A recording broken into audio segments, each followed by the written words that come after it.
বিসমিল্লাহির রহমানির রহিম। প্রিয় ভিউয়ার্স, আসসালামু আলাইকুম।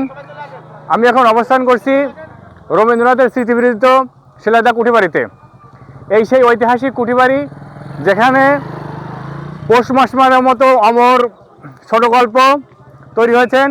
সমাপ্তি, পৌষ মাসা, রৌদ্রমেঘ, গিন্নি শোভা, সোনার তরী এবং মানসিক কাব্যের অধিকাংশ কবিতা এখানে তৈরি।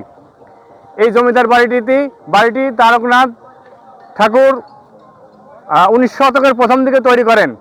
রবীন্দ্রনাথ ঠাকুর 1890 থেকে 1901 পর্যন্ত এখানে বিভিন্ন সময় অবস্থান করেছেন এবং এখানে তার মানুষের সাথে নিবিড় মিশা এবং পর্যবেক্ষণ এখানেই শুরু হয়। এখানে তার ব্যাপক এই অংশগ্রহণ আছেন। ইন্ডিয়া থেকে সরাসরি পদ্মার ধার হয়ে তার বিখ্যাত বোটে করে তিনি এখানে আসতেন। যাই হোক, এখানে মানুষের আনাগোনা হলেও কাব্যপ্রেমিকরা এর তাৎপর্য অনেক বুঝে থাকেন।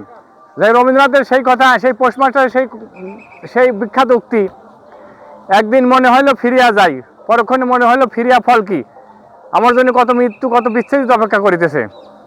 সমাপ্তি গল্পের মৃণালিনী এবং অপূর্বর কথা আপনাদের মনে আছে।